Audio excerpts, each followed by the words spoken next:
I think I sold something else too. I forget. I feel like I had more. I mean, I've sold some over the years. I got Lego Jurassic World.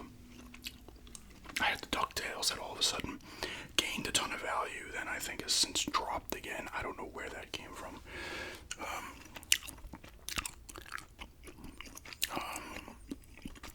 But I'll probably sell a few more of these, even though not a lot of them don't have value, like the Wii U. I thought with the Wii U, because it didn't sell well, I was like, oh, some of these games might hold value over the years, right?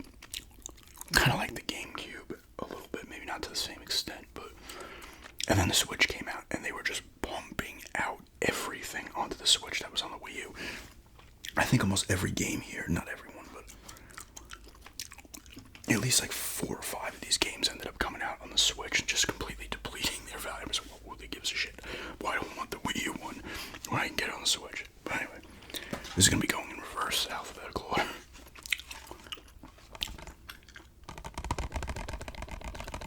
Yoshi's Woolly World. I don't know if this one got one. Maybe it did.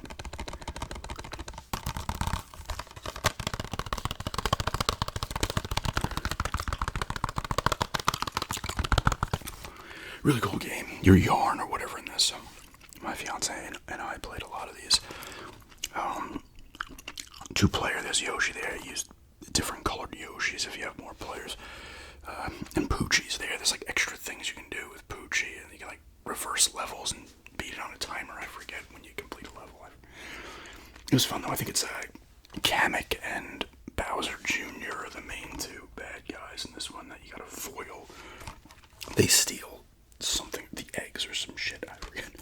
But it's cool, you're using the yarn and stuff, and it's part of the game world and stuff. Unique little art style. It looks really nice. Fun to play. Not overly tough, but it's a fun little game. I don't even think this is worth that much now. And we got this back in like 2016. Tokyo Mirage Sessions FE. There's like Fire Emblem and something else. It's one of the Personas or something. I forget if there's a... Yeah, Atlas made this. Nintendo, obviously, it's a Nintendo franchise, Fire Emblem, but I want to say it's like, I can't remember. I didn't complete this. It might be like Persona and Fire Emblem. This is one that came out, ended up coming out on the Switch as well later on. Nice cover art on this. I could have considered using this instead of Pikmin 3, to be honest with you. This one I'll probably sell anyway. But from when I played it, it was cool. RPG. I think there was singing involved, yes. Just learn the ropes of an idle life, but I can't remember a ton of it. I got it because I was like, ah, this looks cool. Like a lot of games, I played a little bit of it. Something else comes up, I got too many games to play. It gets put on the back burner. Only the best of the best get played. And even still, those don't either. And once again, it came out on the Switch, destroying its value.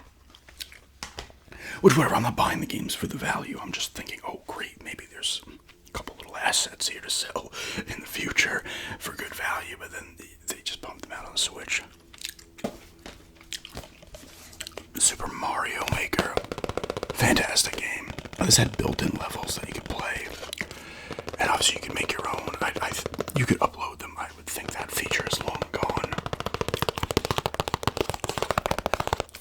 But it was fun like that. Like I said, there was like... This gives you a little booklet as well.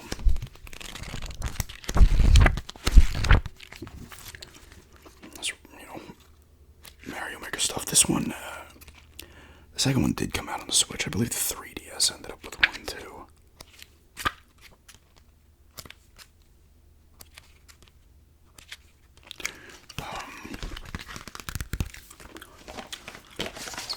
There's the game.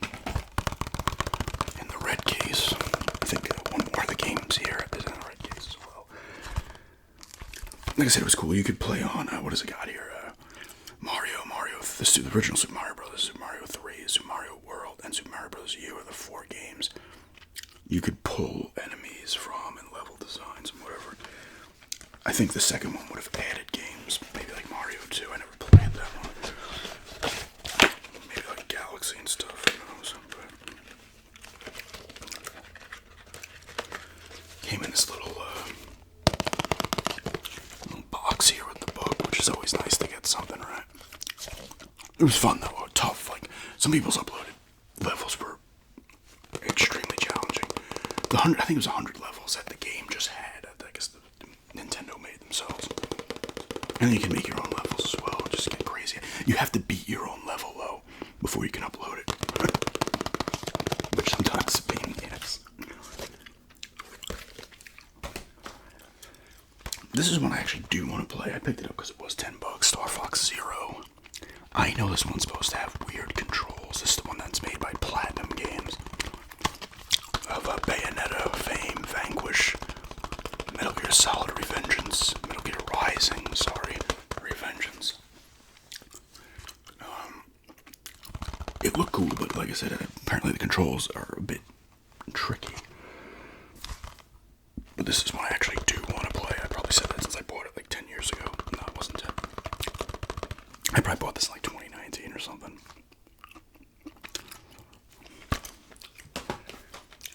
New Super Mario Brothers U. Oh, this also has a plus new Super Luigi U. So this is them pumping this freaking game out. The Switch probably has a version. It originally was a DS game. That's when the new Super Mario Bros. First came out, I believe, it was on the DS. And then I think the Wii got one, the Wii U, the Switch, the 3DS probably has one. Yeah, because I think the 3DS got the second one. I play some of this. My fiance loves playing these. She loves the old Mario games, always completes them and shit. So I played some of this with her, but I've lost a lot of interest in some of the older Marios. Wonder was really cool, and so was Odyssey, which Odyssey is not a 2D one, though. Wonder was. And the Luigi U, you can play as Luigi. I think the levels are a little harder.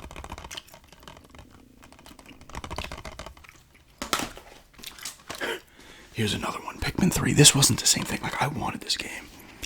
And all of a sudden, it shot up in value for some reason. This has a manual, too, I think. Yeah, look at that. And, I'm like, oh, son of a bitch. But it was like, maybe like 50 or 60 new. Or maybe it was 60. And it had been out for a little bit, I believe. Or they like stopped printing it or something weird. And we had like a $50 on a card, an Amazon card. Maybe it was like $70. New. Pick it up. And literally all of a sudden it's like a player's choice game like a month later. Like what? It's like $30. They might have released this on the Switch as well. But it's Pikmin. They originated on the GameCube. You get all your different colored Pikmin here, and you gotta do certain things with them. They have different abilities and stuff. You're finding things, you're taking out enemies from time to time. Never completed. We got up to a part that was super annoying. I was getting pissed, I remember. I might go back to this one at some point. I won't. And he has a remix pack. Oh, I swapped cases then because I had the Wind Waker. For the Wii U is another one I sold. That gained value as well. It's actually dropped in price. I was actually looking because I wouldn't mind getting that again. It's in like the $40 or $50 range. It popped up for like $80, $90, I feel the point. Did they put out a Switch version? Is that why? I don't know. Originally on the GameCube, obviously. This is you play little quick things. This has an NES remix, so 1 and 2 in it. So you're playing little quick little bursts of games. You gotta do certain things and usually timer and stuff. Metroid, Ice Climbers, Mario, Donkey Kong got on here, Kirby's Adventure, Zelda, Punch Out, Dr. Mario. You gotta do like certain things and stuff. It's really kind of fast-paced stuff. And you got all the games here on the front anyway. Kid Icarus, Balloon Fight, Excite Bike. Yeah. The other red cased game, Mario Party 10. We played a little bit of it together, and it was alright. I'm not huge into the Mario parties. I never was. This one's no exception. Like I said, we played some of it, and that was it. This did not come out on the Switch, I believe. I think they made their own game on the Switch. This is one that was an exclusive for the Wii U. Also has a manual, I believe. Lego City Undercover. I got this for like $5 or $10.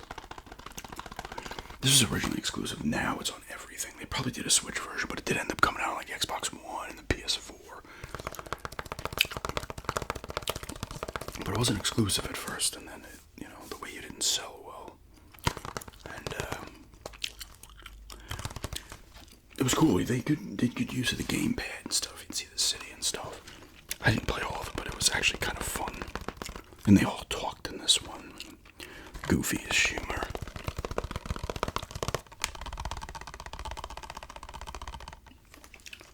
I always look to pick it up on like the Xbox for some reason. I don't know. Here's one that I'm pretty sure did not come out on the Switch. Kirby and the Rainbow Curse. Another cool one, a little tough to control. I would use the Waddle Dee as a second player. My fiance would use Kirby. And you gotta use the stylus to make the rainbow stuff, because like Kirby loses his like feet, I think, in this one or something. So he can only roll around. You gotta use these things to get him up to different levels. Get him up higher on the level and stuff. It was actually pretty cool. And it's all like clay. It all look like kind of clayish. Which was cool. We completed this. This is a game that has a little bit of value. Like $30 or something. Almost lost the gum there. I remember being fun though. Like I said, I used the Waddle Dee. You got Kirby Rocket, Kirby Tank, and Kirby Submarine here. Like I said, it's been a long time since we played any of this. This one definitely came out on the Switch. Another manual too. Donkey Kong Country Tropical Freeze. We played this. It was a cool game. We completed it. We didn't get all the stuff on each level. It gets hard, this game. Great music as well in this one. And it was fun. Great looking 2D platformer. I think there's minecart missions in this one like the other ones as well. It's the kind of game you go back and just continue to play. There's another one I think got a Switch release. Captain Toad Treasure Tracker. This, I think he popped up. Mario 3D World. That was on the Wii U. That's what it was, right? I think it popped up originally on that. There was like a random level, Captain Toad level. And then they made a full game out of it. It's a cool game. You gotta use the Wii U gamepad and tilt it around, look around and stuff. It's like, you're in like a box type thing. It's like a little mini level in a box. You gotta figure out, I think you have to get a certain amount of, it's like mushrooms or something, a level and a key. And some boss fights as well that were kind of fun. It was cool, it looked nice. You use the Wii U gamepad, you can kind of turn the level around, see into little corners and stuff. And you can play as Toadette as well. And you got Shy Guys here and all. There's a lot of Mario 2 enemies in this. Oh, I gotta get this out of here. Something just popped up on the freaking screen. Pretty cool though. And the last one is Bayonetta 2. Does this have a manual too? No, just the access to. They give you the paper to view the online manual, the in-game manual. Like what? You're wasting the paper at that point. Just make the manual. This game is awesome. I had it originally. So smart with this one. I had it when it came packed in with Bayonetta, the first one, 2 discs. And all of a sudden, I know what this game is selling for like $80, and I don't know what I got it for like 30 or 40. I was like, screw it, I'm gonna sell this. I completed it. It's got value. And I ended up picking this one up for like $10 because they released it on its own. It's an awesome game. It's Bayonetta. It's super fun. Over the top, like Devil May Cry and that. Sick combos. Bayonetta's going nuts. I think this is the one where you fight on the jet with Jean. Jean gets dragged to hell. She kind of gets her soul knocked out of her body. That's kind of what you're trying to do. You're fighting these giant enemies, wailing on them, combos. It looks nice. Shit's going crazy. She's a cool character. I have 3 on the Switch. I played some of it, but I did not like what I played of it compared to this one and the first. I think I played the first originally on the PS3 and then the 360.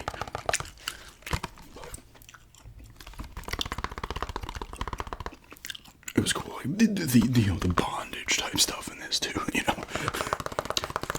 Very sexual. This game, the stuff, the punishment and shit. And her hair comes out, turns into the giant. I think it turns on her in this one briefly. That's who ends up knocking or killing her. I guess essentially, or knocking her soul out of her body. The thing like turns against you because Bayonetta's doing her dance, and the thing does its own thing, and because Bayonetta's not paying attention, she's too busy doing her stupid shit, and Jean tries to save her and gets smacked. But it's a cool game. It's fun, over the top, crazy combos and stuff. But yeah, that's my Wii U collection. The only other game I would pick up for it. Did it come out on the Switch though? Somebody let me know if Wind Waker came on the Switch, because I would probably pick that up for the Wii U again, because the GameCube one's got to be like $90. And I did like it. They didn't do anything weird with the controls or anything, so that'd be the only thing I picked up for it though. Like I said, I had Breath of the Wild, but I wasn't digging it. I put like 9-10 hours into it. I thought I'd be super into like open world Zelda, but I don't know. It was just not doing it for me. Maybe I should have given it more time, but whatever. Probably wouldn't be playing it anyway at this point. But yeah, that's just my Wii U collection, and thanks for checking this out. And